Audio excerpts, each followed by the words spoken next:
government బడులు English medium వైపు నుంచి మొదలు పెడితే, ఇంగ్లీష్ మీడియం చేయడం దగ్గర నుంచి మొదలు పెడితే, నాడు నేడుతో రూపురేఖలు మార్చే కార్యక్రమంతో స్టార్ట్ చేస్తే, పిల్లలను బడులకు తీసుకొచ్చేదానికి మోటివేట్ చేస్తూ ఓ అమ్మఒడి ఓ గోరుముద్దతో మొదలెడితే,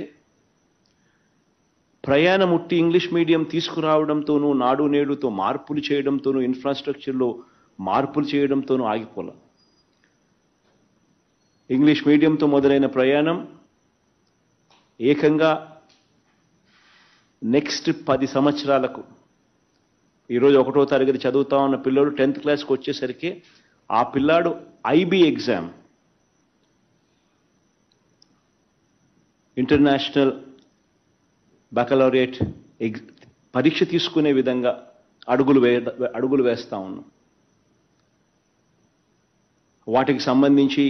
ఐబీ వాళ్ళతో ఎంఓయు చేసుకోవడము, వాళ్ళు మన SCERTలో భాగం కావడము, ఈ సంవత్సరం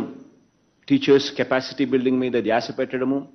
ఆ తర్వాత ఎవ్రీ ఇయర్ ఒక క్లాస్, అంటే